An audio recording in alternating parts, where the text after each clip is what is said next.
Welcome to this edition of our EY-GCC Leadership Series. And for this one, we are back in Hyderabad at the offices of Omnicom. And I'm going to be talking to Vishal about what makes this center tick and what's driving their digital and technology footprint in India. So come along. Hey, Vishal. Good to see you. Good to see you. Welcome. Come, let's go for a drive.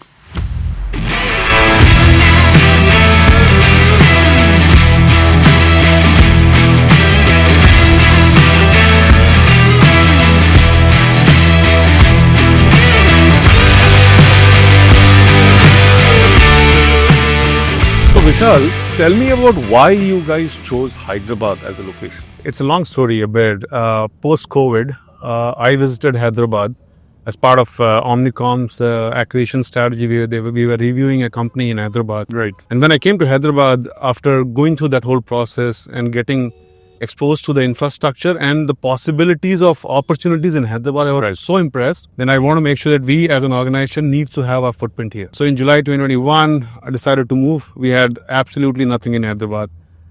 20 of our employees moved during the COVID period back to their hometown in Hyderabad because we have a base in Bangalore as well. And that's where we start our journey in Hyderabad. I am very, very positive with the amount of the great talent pool that we have access to with Hyderabad, and which also allows us to expand in the near Hyderabad regions of Chennai, Mumbai and others. It just becomes like a core nerve center to me, and very great reason for us to be here, which gives us all these opportunities to expand and grow. And now in Hyderabad, now that you've been here for several years, talk to us a little bit about what does Omnicom represent in Hyderabad? What kind of functions do you run out of here? What is this GCC all about? So we have been in India serving our global entities and partners since last 12 years. Right. We started being as a back office for Analect Global as their data and technology nerve center in India. And from there, we kind of expanded our footprint, got into the world of media, Right. Serving our Omnicom Media Group parent network within Omnicom. And that has been our focus, our journey since the first 8 years of our establishment since 2012. Up until that time, we were between Gurgaon and Bangalore and kind of expanding through that. From there, we very quickly expanded into multiple capabilities, which also fed into the world of creative, all end of creative workflow, be it strategy, be it design, be it production, post-production, VFX and everything, market research, primary, secondary, all of it. And also catered to a lot of business support services, be it finance, HR, research work, and all of that stuff. And as we entered into Hyderabad, it became very clear to all of us that the talent that we have access here can cater to all of it. Right. So today from Hyderabad, we are delivering capabilities to all of Omnicom, including Media Group, but all the other practice area or network groups, specialized network groups in the fields of, as I said, media. So we do end-to-end media operations, media, programmatic, execution and everything, data management, data services, advanced analytics, creative, as I said, the entire kind of spectrum of creative, market research, and a major focus towards BSS. But we also know Hyderabad is also called as a Mecca of finance support hub, Right. with the establishment that you have here and the great work that my colleagues have done for the years. So we tap into that talent pool. So this becomes like a combination of multiple capabilities and very, very quickly expanding. Today we are over 800 employees in Hyderabad just in last 3 years. And we are looking to expand pretty rapidly. Now, media and advertising, it's not something that we would see a lot often when it comes to the GCC world. I think it's still a little bit of a rarity. It's a very niche sort of area. How difficult or easy was it to find skills, especially in all of the areas that you just mentioned? So truth be told, nothing is easy. When your numbers are small, you can pick up talent, but as you grow bigger and bigger, you have to start building and invest in creating talent. Right. And that has been our journey in the field of media and advertising as well. Media, I'm proud to say that today we are the largest hub of programmatic talent, very hard to find in the market, largest hub of media operations and ad ops talent. All of this comes together to deliver the media scope, the landscape that is required to deliver end-to-end media outcomes. With the infusion of data into it to deliver smart media outcomes for our clients. In the creative field, we have ventured into the world of creative in just last couple of years. We are already 500 member team, majorly focusing towards production, and a bit of design, and we are venturing into the world of strategy. We absolutely know that we need to continue to invest in creating that talent pool. It becomes hard to always go out in the market and hire, and we have a very robust program in investing and creating talent pool for the needs of our clients and our agencies. So you are investing heavily into upskilling programs within your Omnicom center so that you can keep that talent pool going, for a lack of better term. That's very interesting. As far as data analytics and the tech world is concerned, how do you see that intersecting with the Omnicom Center here? You spoke about a lot of focus on data analytics. Is that a fairly large representation of what the Omnicom Center is doing today? 100%. Between data and technology, our combined team strength is over 1,000 people and continue to expand and grow. Some of the major and core Omnicom's investment and technology outcome that has come out, even in the latest CES event where Analect and Omnicom introduced Omni 3, which is a flagship platform of marketing orchestration by Omnicom and led by Analect. Majority of their team sits out here in India. Most of them are in Hyderabad. Most of our data analytics projects that we deliver for our clients through our agencies are done from the team that we have in India. Good portion of that sits here in Hyderabad.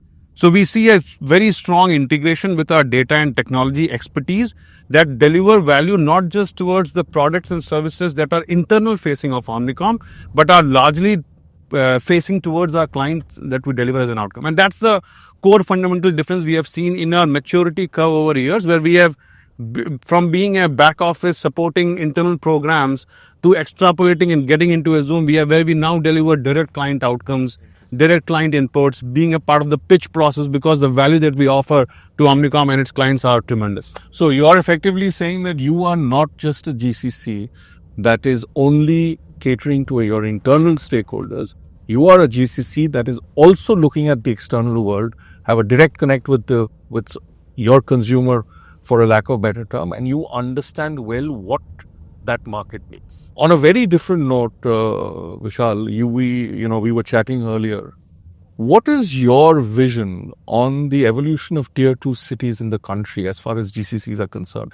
Given that you have started to also get into that area in terms of growing your centers in tier 2 locations, what is your thinking there? Why did you make that move?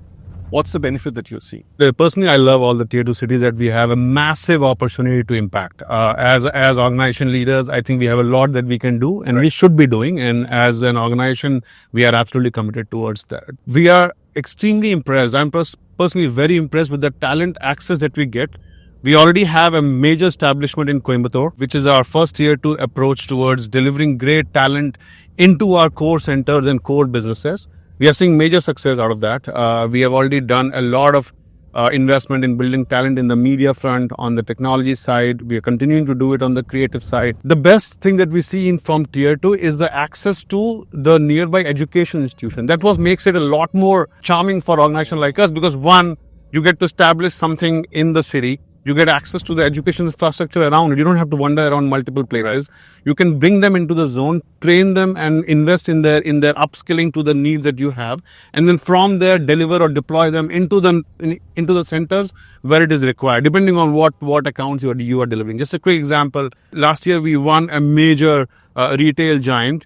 Where our commitment to our agency and our client was to establish a very large workforce in Bangalore. A good portion of that we invested in building the talent in Coimbatore, trained them there, and then supported them and moved them into Bangalore and delivered it from there. Massive case study and a great outcome that we were able to accomplish. So you are effectively saying that tier 2 cities today are, at least some of them, if not all, ready to take on this kind of, massive talent exercise, the kinds that you are talking about, because they have the educational institutions available, they have the infrastructure ready. There is no reason why people should not venture into tier 2 cities as far as GCCs are concerned. Maybe one last question, Vishal, for you. What do you see happening in this GCC world in the next 2-3 years? A lot is being written about it. Everyone's gung-ho. Everyone sees a huge push in the market as well. What's your take on it?